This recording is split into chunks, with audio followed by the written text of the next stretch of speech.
હોલિકા દહન શા માટે કરવામાં આવે છે? પ્રહલાદજીના દિવ્ય ચરિત્રથી આપણે શું શીખવાનું છે? અત્યારે પણ હોલિકા જેવા માણસો આપણને મળતા જ હોય છે, એટલે કે અહીં તત્વ રીતે જોવાનું છે કે કોઈ કપટ નીતિ કરતા હોય, કોઈ આપણું બુરું ઈચ્છતા હોય, તો આ હોળીના તહેવાર દ્વારા, પ્રહલાદજીના દિવ્ય ચરિત્ર દ્વારા આપણે શું શીખવાનું છે તેનું રસદર્શન આપણે પ્રહલાદજીના દિવ્ય ચરિત્ર દ્વારા કરીશું. સૌપ્રથમ સાર સિદ્ધાંત જોઈએ કે સત્યની હંમેશા કસોટી થાય છે. પ્રભુ આપણી પરીક્ષા કરે એટલે આપણે પ્રભુની દ્રષ્ટિમાં છીએ.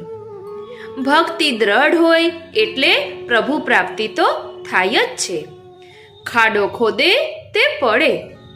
પ્રભુ પોતાના ભક્તોની સદાયને માટે સંભાળ લેતા જ હોય છે. આ બધું આ વાર્તાના સાર રૂપે આપણે જોઈ શકીએ છીએ. कोई लाख बुरा चाहे तो क्या होता है, कोई लाख बुरा चाहे तो क्या होता है, वही होता है जो मंजूरे खुदा होता है. એટલે હરિ કરે સો હોય, હરિ કરે સો ભલી. પ્રભુ મમ હિતકારી એ ભરોસો જાય ના. કરે કરાવે શ્રીનાથજી, કિયો સબ ગોપાલ હી કો હોય. આ બધું જ આપણે આ વાર્તામાંથી સાર સિદ્ધાંત રૂપે જોઈ શકીએ છીએ. હજુ આપણે આગળ સાર સિદ્ધાંતમાં જોઈએ તો ખરા સોનાને પણ અગ્નિમાં તપવું પડે છે. ચોખાનો દાણો જ્યારે અગ્નિમાં ખૂબ જ તપે ત્યારે તેની પાત્રતા સિદ્ધ થાય છે અને પ્રભુ તેનો સખડી તરીકે અંગીકાર કરે છે. એટલે આપણે પણ જીવનમાં મુશ્કેલીઓ આવે તેનો સામનો કરવાનો પ્રભુ આપણી પાત્રતા સિદ્ધ કરી રહ્યા છે તે સમજવાનું. એટલે કોઈ પણ મુશ્કેલી આવે તો તેને આપણે સામનો પણ કરવાનો અને સમજવાનો કે આ મુશ્કેલીઓ દ્વારા પ્રભુ આપણી પાત્રતા સિદ્ધ કરી રહ્યા છે. હું આપ બધાને ઘણી વખત કહેતી હોઉં છું કે શું આપણે પ્રભુની બોલી સમજીએ છીએ? એટલે આ મેં કાલિંદી બેટીજીના વચનામૃતમાં સાંભળ્યું હતું કે પ્રભુની બોલી સમજવી જોઈએ. તેનો અનુભવ પણ આજે મને થયો. થોડાક દિવસ પહેલા મારા મમ્મી ભગવત ચરણારવિંદમાં પહોંચી ગયા કે જેના કારણે હું ખૂબ જ ડિસ્ટર્બ હતી અને ખૂબ જ રડવું આવી રહ્યું હતું. આમ તો એવું લાગે કે હરિ કરે સો હોય, પરંતુ એ આચારમાં લેવું ખૂબ જ અઘરું હોય છે. એટલે હું મારા મમ્મીને યાદ કરીને ખૂબ જ દુઃખી થઈ રહી હતી, રડી રહી હતી. યાદ ન કરું તો પણ એની જ બધી વાતો યાદ આવતી હતી. પછી મેં કાલે ખૂબ જ મનોમંથન કર્યું. સવારે 4 વાગે નીંદર ઉડી ગઈ તો હું આ વિશે વિચારતી હતી. ત્યારે મને સમજાણું કે પ્રભુ આ દ્વારા વિરહનો અનુભવ કરાવી રહ્યા છે. કારણ કે હું ક્યારેય પણ મારા મમ્મીને ઘરે રોકાવા પણ ન જાઉં. એટલે ક્યારેય મારે કોઈથી દૂર રહેવાનું એવું તો આવતું જ ન હોય. એટલે દુઃખ કેને કહેવાય તે ખબર ન પડતી હોય. તો પ્રભુ આ રીતે મારા મમ્મી દ્વારા કહી રહ્યા છે કે તારા મમ્મી સાથેનો તો તારો આટલા વર્ષનો સંબંધ છે, છતાં તને આટલું દુઃખ થઈ રહ્યું છે, તો હું તો તારી સાથે જન્મો જન્મથી જોડાયેલો છું.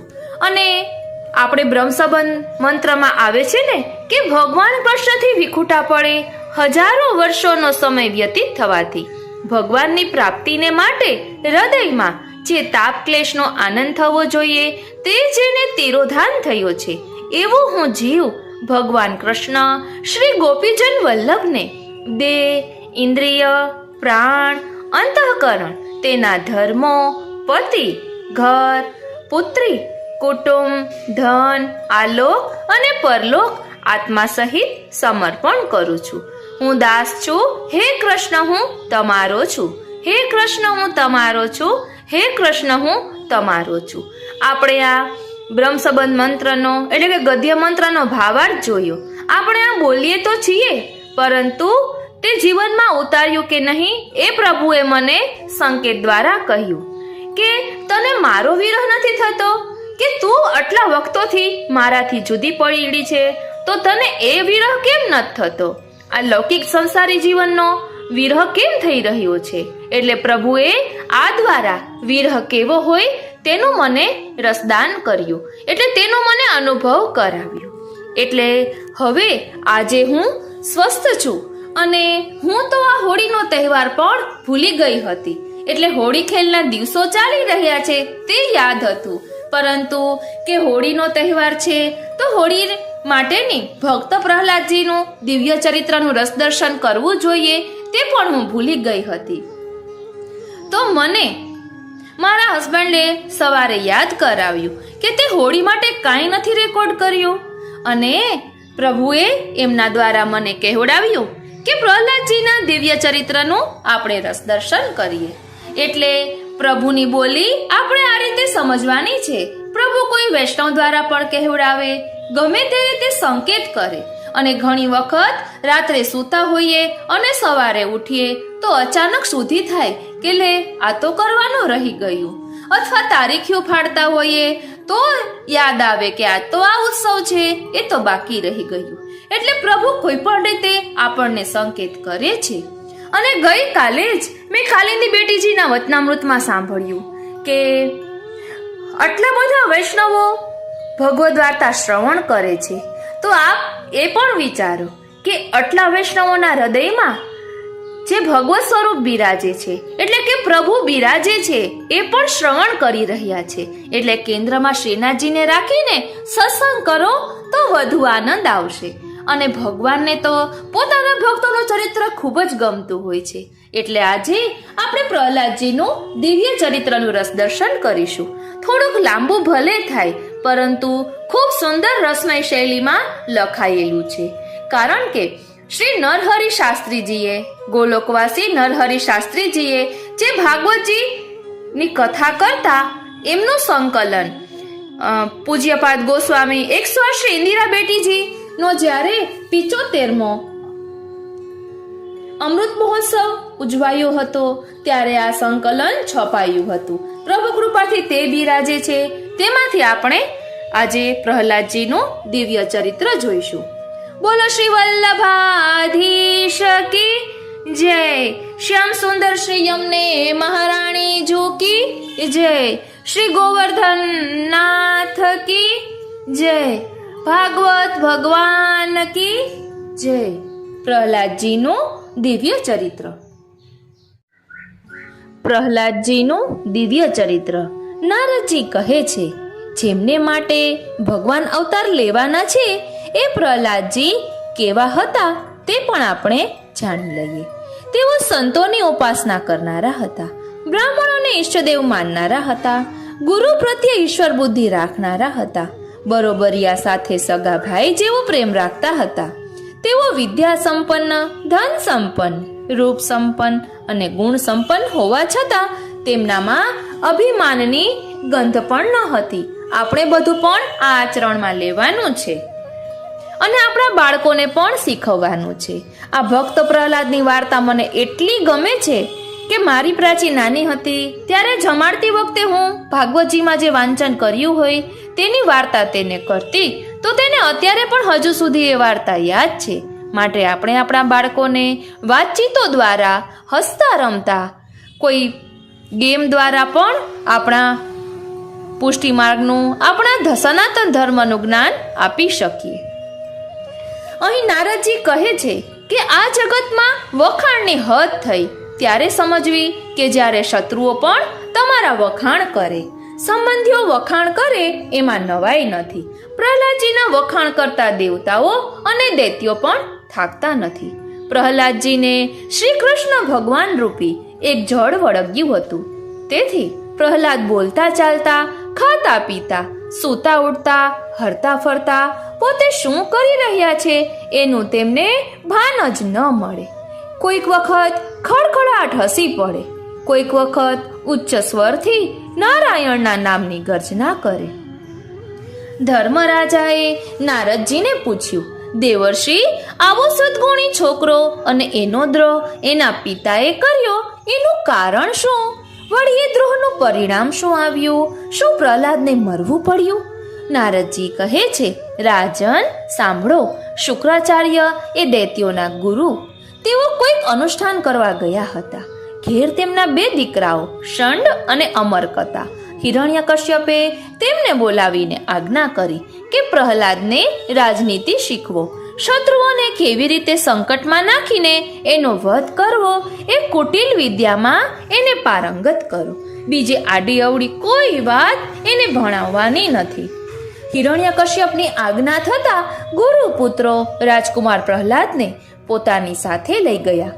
પ્રહલાદની બુદ્ધિ એવી તીક્ષ્ણ હતી કે એક વખત ગુરુજી રાજનીતિનો એક શ્લોક બોલી જાય એટલે તરત પ્રહલાદને કંઠસ્થ થઈ જાય.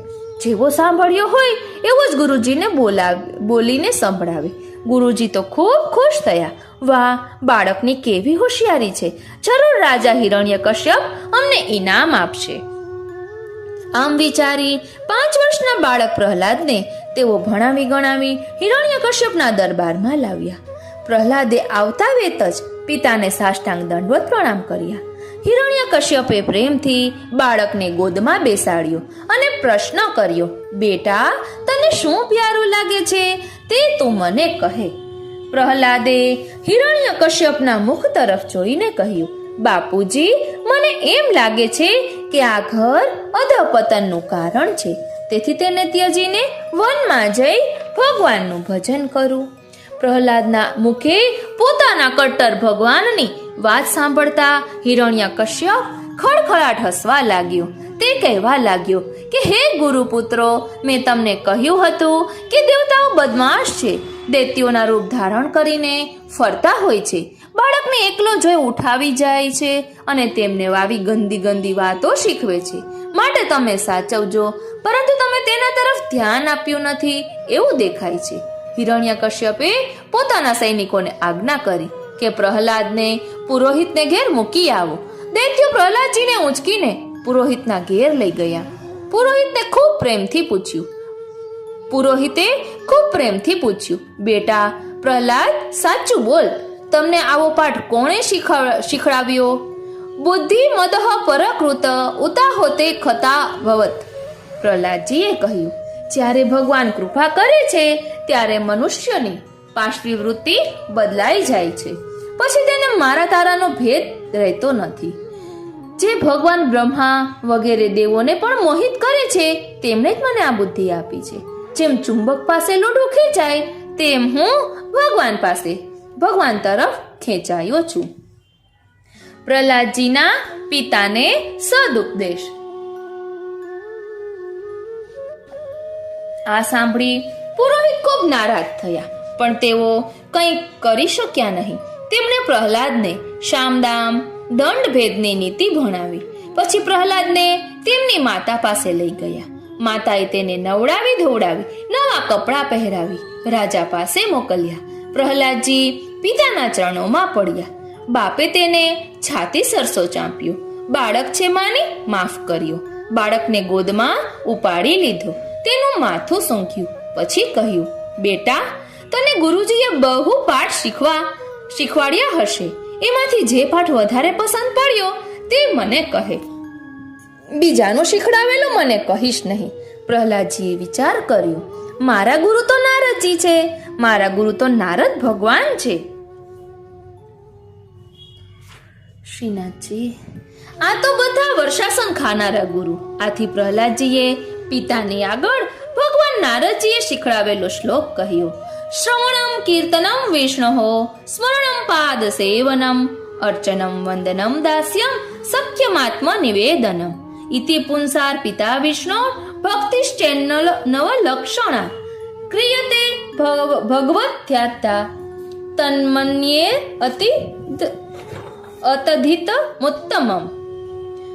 ઇતિ પુંસાર પિતા વિષ્ણુ ભક્તિશ્ચેન્નવલક્ષણા ક્રિયતે ભગવત્યથા તન્મન્યે અધિત મુત્તમમ. પ્રહલાદજીએ કહ્યું, પિતાજી, હું તો બધા શાસ્ત્રો ભણી ચૂક્યો, બધા શાસ્ત્રોનો આ સાર છે. તે સાંભળી હિરણ્યકશ્યપ ગુસ્સે થયો. તેણે વિચાર કર્યો, આ છોકરો કેવળ કૃષ્ણનો આધાર લઈને બેઠો છે. હિરણ્યકશ્યપના નેત્ર અંગારા જેવા થઈ ગયા. શ્રીનાથજી પુરોહિતને બોલાવીને ધમકાવ્યો. કહ્યું, તમે અધમમાં અધમ બ્રાહ્મણ છો. તમે મારા બાળકને આવો પાઠ શીખવાડો છો. હિરણ્યકશ્યપને એનફેલ બોલતો સાંભળી ગુરુપુત્રો પણ એકદમ ગુસ્સામાં આવી ગયા. સહન કરવાની શક્તિને એક હદ હોય છે. તેઓ ભર સભામાં ઊભા થઈ ગયા અને કહેવા લાગ્યા, ન મત પ્રણીતમ ન પર પ્રણીતમ સુતો વદત્યેશ તવેન્દ્ર શત્રો. તેમણે કહ્યું, હજૂર, આ તમારું બાળક મારું ભણાવેલું કે કોઈનું ભણાવેલું બોલતો નથી. એ તો જન્માંતરની વિદ્યા છે. આ જન્મમાં તો અમે આવું કંઈ એને ભણાવ્યું નથી. તમારા ક્રોધને શાંત કરો. અમને વગર કારણે ઠપકો આપશો તો તમારું સારું થશે નહીં.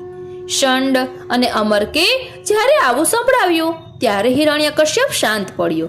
તેણે પ્રહલાદને કહ્યું, બેટા, તારા ગુરુઓ આ વાતનો ઇનકાર કરે છે અને કહે છે કે આ પાઠ અમે એને ભણાવ્યો નથી. તો તું આ પાઠ ક્યાંથી શીખી લાવ્યો? મને કહેતો ખરો. પ્રહલાદજી બહુ નિડર હતા. ભગવાનના ભક્તનો મુખ્ય લક્ષણ નિડરતા છે. ભક્ત કહે છે, હે પ્રભુ, અમે તમને સ્વામી બનાવ્યા, તેથી હવે હું નિડર થયો છું. પ્રહલાદજીએ કહ્યું, બાપુજી સાંભળો. મતિર્ન કૃષ્ણે પરતઃ સ્વતો વા મિથો અભિપદ્યેત ગૃહવ્રતાનામ અદાંત ગોભીર વિષતામ તમિસ્ત્રમ પુનઃ પુનશ્ચર્વિત ચર્વણાનામ. સંસારનું સુખ તો ભોગવ્યું, છતાંય સુખ ભોગવવાની ઈચ્છા મળતી નથી. અવસ્થા થયા પછી પણ સંસારના સુખ ભોગવવાની ઈચ્છા રહ્યા કરે છે. જેમ ચાવેલી વસ્તુને ફરી ચાવવાની ગૃહસ્થોને કુટેવ પડી હોય છે, તેમ જેમને સંસારનું સુખ ભોગવવાની ઈચ્છાઓ રહ્યા કરે છે તેમને કોઈ કાળે ભગવાનની ભક્તિ કરવાની સુમતિ ઉત્પન્ન થતી નથી. કદાચ કોઈના કહેવાથી તે ભજન કરશે એવી આશા પણ એના માટે ન રાખવી. શ્રી કૃષ્ણ ભગવાનની ભક્તિ ભક્તોની ચરણરજમાં આરોટ્યા વિના મળતી નથી. અહીં પણ દાસ્ય ભક્તિનું પ્રાધાન્ય બતાવ્યું છે. શ્રીનાથજી પ્રહલાદજીને મારી નાખવાના પ્રયત્નો. હવે અહીં હોળીનો પ્રસંગ પણ આવશે. આગળથી જોઈએ તો જ આપણને સરખું સમજાય, એટલે આપણે થોડુંક આગળથી લીધું. પ્રહલાદજીને મારવાના પ્રયત્નો. આમ કહેતા જ હિરણ્યકશ્યપને પ્રહલાદ ઉપર ઘણો ગુસ્સો આવ્યો. તેણે બાળકને ગોદમાંથી ઊંચકી જમીન પર પછાડ્યો. તેની આંખો લાલચોળ થઈ ગઈ. તેમણે દૈત્યોને આજ્ઞા કરી કે જોઈ શું રહ્યા છો, આ નાલાયકને મારી નાખો. જેવી રીતે શરીરના કોઈ ભાગમાં ઝેર ફેલાવાને કારણે તે અંગને કાપી નાખવું પડે, તેમ તમે આને મારી નાખો, નહીં તો આ બાળક દરેક દૈત્યના હૃદયમાં ભગવત ભક્તિનું ઝેર ફેલાવશે. એને જીવતો રખાય નહીં. આ સાંભળવા છતાં પ્રહલાદ નિડર થઈને બેઠા હતા. દૈત્ય ઉઠ્યા. કોઈ ભાલા લાવ્યા, કોઈ તલવાર લાવ્યા. સૌ પ્રહલાદજી કોઈ ભાલા લાવ્યા, કોઈ તલવાર લાવ્યા. સૌ પ્રહલાદજી ના મર્મ સ્થળ પર પ્રહાર કરવા લાગ્યા, પરંતુ કોઈ શસ્ત્ર કે અસ્ત્રનું ધાર્યું પરિણામ આવ્યું નહીં. પ્રહલાદ મરતો નથી. એ જોઈને હિરણ્યકશ્યપે હુકમ કર્યો કે મદમસ્ત બનેલા હાથીઓને લાવો. તેમને મદિરાપાન કરાવી આ છોકરાની ઉપર દોડાવો. તેને હાથીના પગ નીચે કચડી નખાવા. આવા પિતા ક્યાંય જોયા છે? શ્રીનાથજી હિરણ્યકશ્યપના હુકમ પ્રમાણે હાથીઓને લાવવામાં આવ્યા. હાથીઓ પ્રહલાદ તરફ દોડતા હતા. ત્યારે તેમને એવા દર્શન થયા કે ત્યાં એક ભયંકર સિંહ બેઠો છે. એટલે હાથીઓ પાછા પડ્યા. તે જોઈ હિરણ્યકશ્યપ વિચાર કરવા લાગ્યો કે આ બાળક જરૂર મંત્ર વિદ્યા જાણે છે. તેથી રાજાએ આજ્ઞા કરી કે આને ઉઠાવીને બરફની ખીણમાં ફેંકી દો. પ્રહલાદ તો બરફના પહાડ ઉપર ઊભા ઊભા રામકૃષ્ણ ગોવિંદ રડતા હતા. 4 મહિના સુધી રડતા રહ્યા. 4 મહિના સુધી ખોરાક ન આપ્યો. મુદત પૂરી થઈ દ્વાર ખોલ્યું તો પ્રહલાદના મુખ ઉપર એવું ને એવું જ તેજ. તે મર્યો નથી. હિરણ્યકશ્યપે ફરી હુકમ કર્યો, નાલાયકને ગંગાજીમાં ફેંકી દો. દૈત્યોએ તેને ગંગાજીના ધસમસતા પ્રવાહમાં ફેંક્યો. જ્યારે ગંગાજળમાં ગંગામૈયા પ્રકટ થયા એટલે ગંગાજીમાં ફેંક્યો એટલે ગંગાજીમાં ગંગામૈયા પ્રકટ થયા. તેમણે બાળકને ઝીલી લીધો.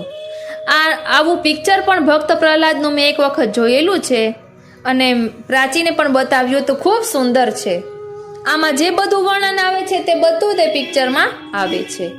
એટલે આવા ધાર્મિક પિક્ચર જોઈએ તો પણ આપણને ઘણું જાણવા મળે. પછી આગળ કહે છે કે ગંગામૈયાએ બાળકને ઝીલી લીધો. હિરણ્યકશ્યપે જોયું કે કોઈ પણ ઉપાયે છોકરો મળતો નથી એટલે તેણે પ્રહલાદની માતાને બોલાવી હુકમ કર્યો કે તમારા દીકરાને ઝેર પીવડાવો, તે મરવો જ જોઈએ. પતિના ભયથી આ ગભરાયેલી પ્રહલાદની માતાએ સગા હાથે દીકરાને ઝેર પીવડાવ્યું. કોઈ માતા આવું કરે ખરી? છતાં પ્રહલાદજી મર્યા નહીં. પિતાના સર્વ દુર્વ્યવહારો હોવા છતાં કોઈની સહાય વગર ભક્ત પ્રહલાદ દરેક વખતે બચી જતા. તેસ્તેદ દ્રેર સદ્ધ મેમુક્ત સ્વેનૈવ તેજસા. પ્રહલાદજીને મારવાની હોલિકાની યોજના. હવે આપણે આજે હોળીનો તહેવાર મનાવીએ છીએ, હોલિકા દહન કરીએ છીએ, તેનું રહસ્ય અહીં કહ્યું છે. હિરણ્યકશ્યપ પણ મૂંઝાયો. શું કરવું તે સૂચતું નહોતું. એટલામાં તેની બહેન તેને મળવા આવી. તે બોલી, મોટા ભાઈ, તમે શું કરવા ચિંતા કરો છો? તમને ખબર છે કે હું અગ્નિમાં બેસું તો મારા કપડાં સળગતા નથી, પરંતુ મારી પાસે જે હોય તે સળગી જાય છે. મને આવી સિદ્ધિ મળેલી છે. હું પ્રહલાદને ગોદમાં લઈને અગ્નિમાં બેસીશ. તમે ચારે બાજુ લાકડાનો ઢગ ખડકી અગ્નિ પ્રગટાવો એટલે પ્રહલાદ અવશ્ય બળી જશે. તમારે હવે ચિંતા કરવાની જરૂર નથી. પ્રહલાદને મારવા માટે આ યોજના તૈયાર થઈ. તેની ખબર પ્રહલાદની પાઠશાળામાં બાળકોને પડી. તેઓ પ્રહલાદજીના ફૈબાને ગાળો દેવા લાગ્યા. ફૈબાની સૂચના પ્રમાણે હોળી પ્રગટાવવામાં આવી. ફૈબા ભત્રીજાને ખોળામાં લઈને બેઠા, પરંતુ સૌના આશ્ચર્ય વચ્ચે ફૈબા બળી ગયા અને પ્રહલાદ રામકૃષ્ણ ગોવિંદ ગાતો ગાતો સાજો સારો બહાર નીકળ્યો. અમે નાના હતા ત્યારે જ્યારે હોળીનો નિબંધ લખવાનું આવતું, આ તો આપને કહેવું જરૂરી છે એટલે કહી રહી છું, ત્યારે તે નિબંધમાં એવું આવતું કે આ હોલિકા પાસે એવી ચૂંદડી હતી કે એ ચૂંદડી ઓઢીને બેસે ને એટલે અગ્નિ તેને બાળી શકે નહીં. અને જ્યારે આ અગ્નિ પ્રગટાવવામાં આવ્યો ત્યારે હોલિકાએ તે ચૂંદડી ઓઢી હતી, પરંતુ પવનનો વેગ ફૂલ હોવાથી એ ચૂંદડી ઉડી ગઈ અને હોલિકા બળીને ભસ્મ થઈ ગઈ. એવું અમારી વાર્તામાં આવતું, એટલે નિબંધમાં આવતું. બીજે તો ખબર નથી. હવે આગળ જોઈએ કે પ્રહલાદ રામકૃષ્ણ ગોવિંદ ગાતો ગાતો સાજો સારો બહાર નીકળ્યો. ત્યારથી તે દિવસે હોળીનો તહેવાર મનાવાય છે. વ્રજમાં કોશીથી 4-5 માઇલ ઉપર ફાળન નામનું ગામ આવે છે. હિરણ્યકશ્યપને ભગવાન નરસિંહજીએ તેને ત્યાં ફાળ્યો છે, માટે ગામનું નામ ફાળન. ત્યાં કુંડ છે, તેનું નામ પ્રહલાદ કુંડ છે. નૃસિંહ ભગવાનનું ત્યાં સ્થાન છે. ત્યાંના પૂજારી વસંત પંચમીથી ઘરનો ત્યાગ કરી મંદિરમાં હોળી સુધી 24 કલાક રહે છે. કેવળ દૂધ ઉપર જ 40 દિવસ રહે છે. જ્યારે હોળીનો દિવસ આવે છે ત્યારે મથુરાથી હજારો લોકો ફાળનની હોળી જોવા જાય છે. એ પૂજારી 40 દિવસ રામ નામનો જપ કરે છે. હોળી પ્રગટે ત્યારે શ્રીરામ શ્રીરામ બોલતા એક છેડેથી બીજે છેડે નીકળી જાય છે. ભગવાનના નામનો આ મહિમા છે. હવે ફૈબા બળી ગયા. હિરણ્યકશ્યપ ઉદાસ થઈ ગયો. બ્રાહ્મણો કહેવા લાગ્યા, હજૂર, મનમાં શોક કરો નહીં. આ બાળકને વરુણ પાશમાં બાંધી અમને સોંપી દો. તે એની મેળે ઉડી નહીં શકે કે ક્યાંય જઈ પણ નહીં શકે.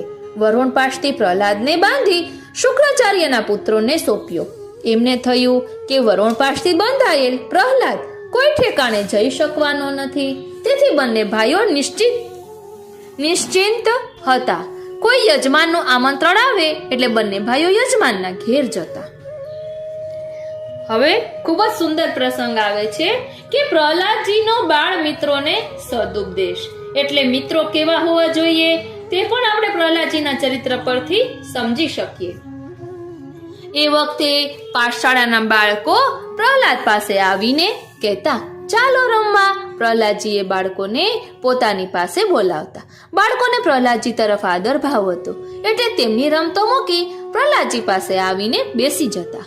પ્રહલાદજી ભગવાનના ભક્ત, પરમ ભાગવત, તેથી તેમણે અત્યંત કરુણા અને પ્રેમથી મિત્ર ભાવે બાળકોને ભગવત નામ રટણ દ્વારા જ અવિનાશી પરમાત્માની પ્રાપ્તિ થઈ શકે છે. માટે મનુષ્ય જન્મને સાર્થક કરવા ભગવાનનું નામ રટવું જોઈએ, એવો ઉપદેશ આપ્યો. બાળકોએ કહ્યું, અમે મોટા થઈશું એટલે ભગવાનનું નામ રટીશું. આપણે પણ આવું જ કરીએ છીએ. પ્રહલાદજીએ કહ્યું, ના, મોટા થઈશું એની કોને ખબર છે? આજનો લાવો લીજીએ રે, કાલ કોણે દીઠી છે. બાળપણથી જ ભગવાનનું નામ રટવાની ટેવ પાડવી જોઈએ. કૌમાર આચરેત તો પ્રાજ્ઞો ધર્માન ભાગવતા નિહ. પ્રહલાદજીએ સમજાવ્યું. ભાઈ, 5 વર્ષની અવસ્થા થઈ એટલે ભાગવત ધર્મને અનુસરવું જોઈએ. એકાદશીનું વ્રત કરવું. છોકરા કહે, આટલી બધી ઉતાવળ શા માટે કરવાની? પ્રહલાદ કહે, તમારું આયુષ્ય તો 100 વર્ષનું, એમાંથી 50 વર્ષ અલગ કાઢવાના, જે સ્ત્રી વિલાસ, રાગરંગ, નાટક, સિનેમા જોવામાં પસાર થશે. હવે રહ્યા 50 વર્ષ. શ્રીનાથજી, હવે રહ્યા 50 વર્ષ. 50 વર્ષમાંથી 20 વર્ષ ભણવા ગણવામાં જશે, 20 વર્ષ વૃદ્ધાવસ્થામાં જશે, બાકી રહ્યા 10 વર્ષ. બાળકો કહે, એ 10 વર્ષ યુવાનીમાં સ્વતંત્રતાના હશે, ત્યારે અમે આ 11 કરીશું. પ્રહલાદ કહે, એ વખતે 11 વગેરે ધર્મ નહીં હોય, કારણ કે તે વખતે તમારું લગ્ન થયું હશે, ઘરમાં સ્ત્રી આવી હશે, તેની સાથે વાતો કરવામાં, સંતાનોને રમાડવામાં તમારો એ દસકો ક્યાં જશે તેની તમને ખબર પણ નહીં પડે. ત્યાર માટે અત્યારથી જ એકાદશી કરવાની શરૂઆત કરો, તો પછી ટેવ પડી હોવાથી તમે એકાદશી કરી શકશો. એટલું ધ્યાનમાં રાખવાનું કે ધન કમાવા ઉપર તમારી નજર ન હોવી જોઈએ. આ જગતમાં માણસોને પ્રાણ કરતા પણ ધન વધારે વાલું હોય છે. આ વાત સમજાવવા પ્રહલાદજીએ 3 દ્રષ્ટાંતો આપ્યા. પ્રહલાદજીએ કહ્યું, મને તો બાંધી મૂક્યો છે એટલે હું તો નહીં આવી શકું, પરંતુ તમે મારી પાસે આવશો તો હું તમને મધુર મધુર વાતો સંભળાવીશ. છોકરાઓ વાતોના રસિયા હોય છે, તેથી તેઓ પ્રહલાદજી પાસે વાતો સાંભળવા આવીને બેસી જતા. પ્રહલાદજીએ દુનિયામાં પ્રાણ કરતા ધન વધારે વહાલું છે તેના 3 દ્રષ્ટાંતો કહ્યા.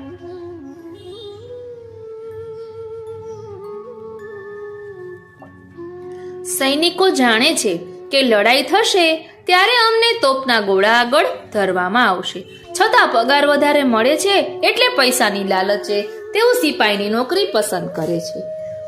ચોર ચોરી કરવાના ચાળે ચડે છે. એ જાણે છે કે ચોરી કરવા ઉપર ચડતા લગાર પગ લપસે તો નીચે પડાશે, છતાં ધનના લોભથી પ્રાણની પરવા કર્યા વિના ઉપર ચડે છે. પ્રહલાદજીએ કહ્યું, ભાઈઓ, જીવનમાં સમગ્ર પ્રાણી માત્ર પર દયા રાખજો, તો ભગવાન તમારા ઉપર પ્રસન્ન થશે.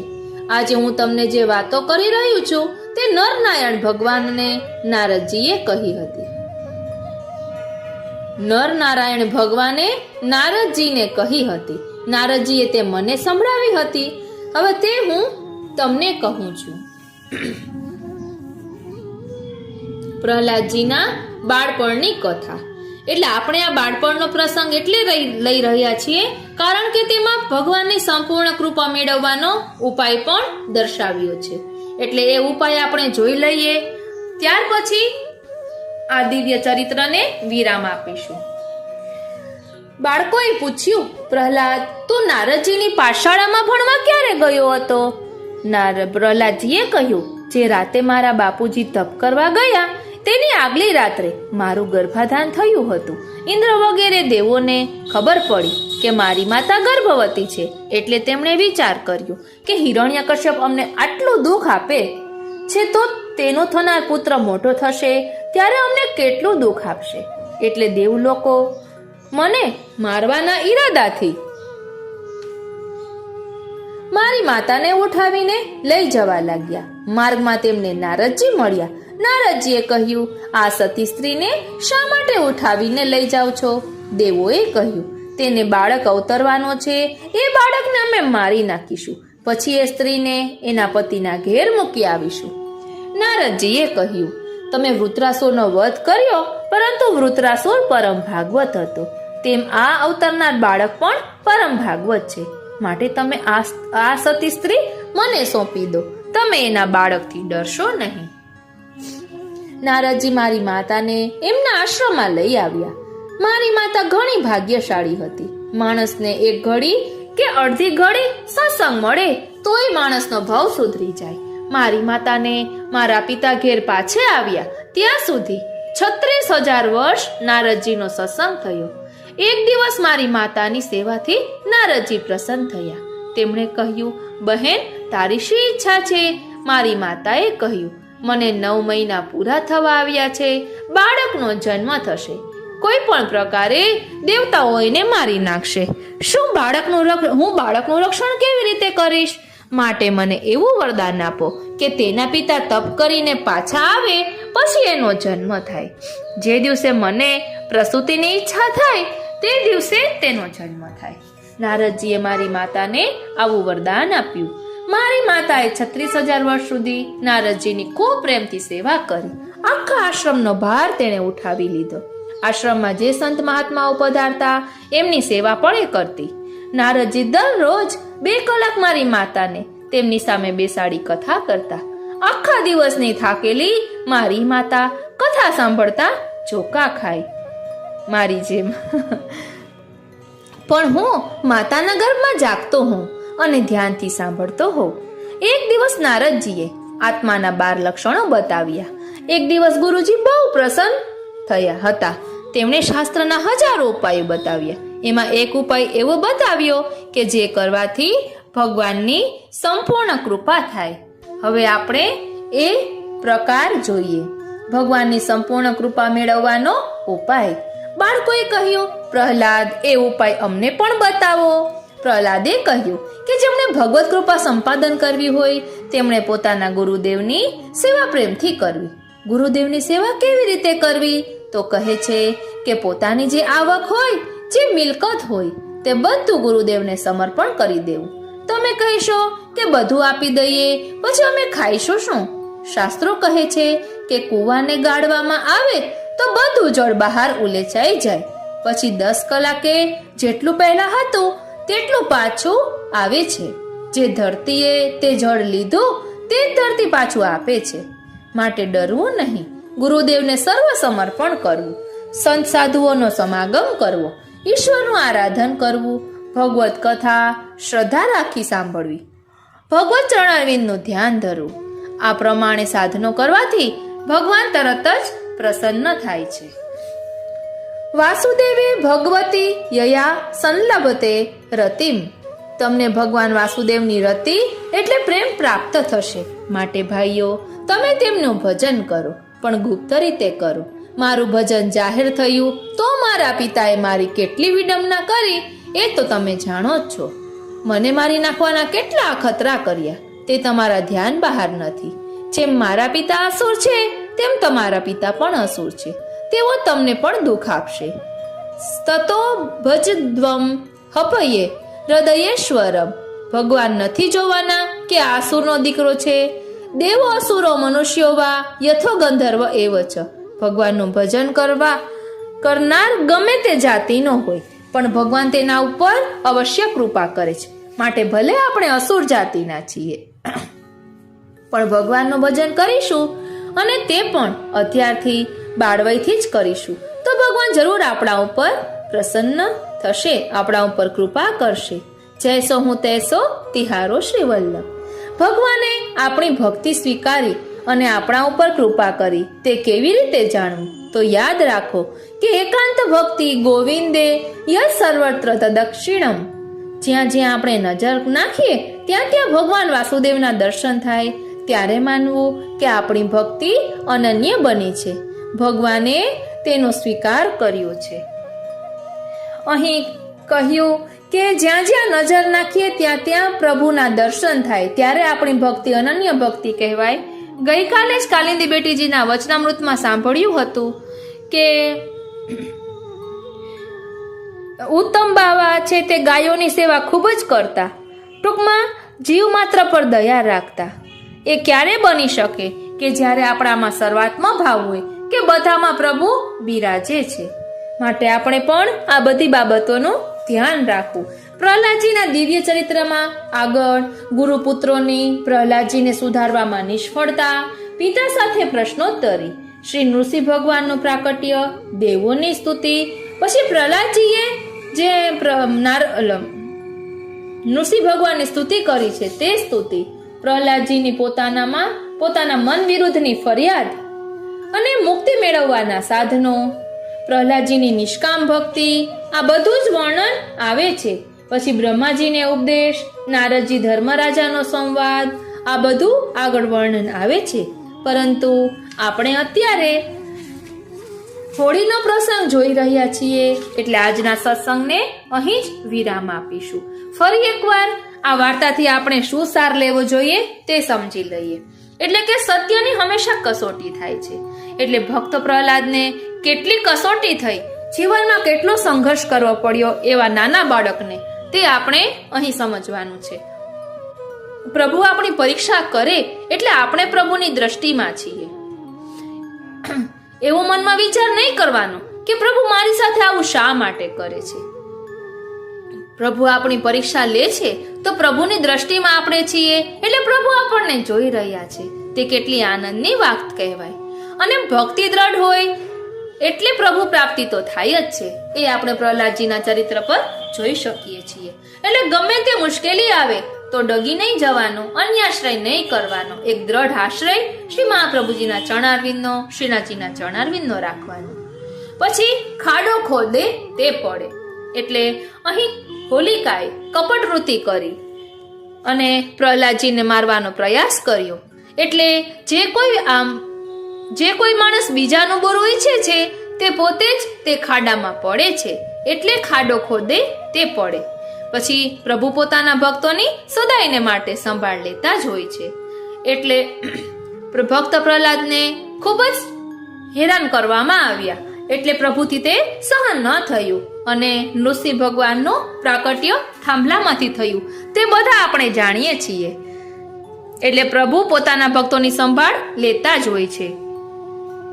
પછી આપણે જોઈએ કે કોઈ લાખ બુરા ચાહે તો ક્યાં હોતા હૈ, વહી હોતા હૈ જો મંજૂરે ખુદા હોતા હૈ. એટલે પ્રભુનું જે ધારેલું છે એ જ થશે. પ્રભુ સર્વ સમર્થો હિ તતો નિશ્ચિંતામ વ્રજેત. અને ખરા સોનાને પણ અગ્નિમાં તપવું પડે છે. ચોખાનો દાણો જ્યારે અગ્નિમાં ખૂબ જ તપે ત્યારે તેની પાત્રતા સિદ્ધ થાય છે. એટલે આપણા જીવનમાં ખૂબ જ મુશ્કેલીઓ આવતી હોય તો એવી શંકા ન કરવી કે પ્રભુ મારી સાથે આવું શા માટે કરે છે, પરંતુ એ સમજવું કે પ્રભુ મારી પાત્રતા સિદ્ધ કરી રહ્યા છે. આ રીતે આજના આ સત્સંગને અહીં જ વિરામ આપીએ. આજનો આ સત્સંગ શ્રીનાથજી, શ્રી અમનાજી, શ્રી મહાપ્રભુજીના ચરણારવિંદમાં સમર્પિત કરું છું. જય શ્રી કૃષ્ણ.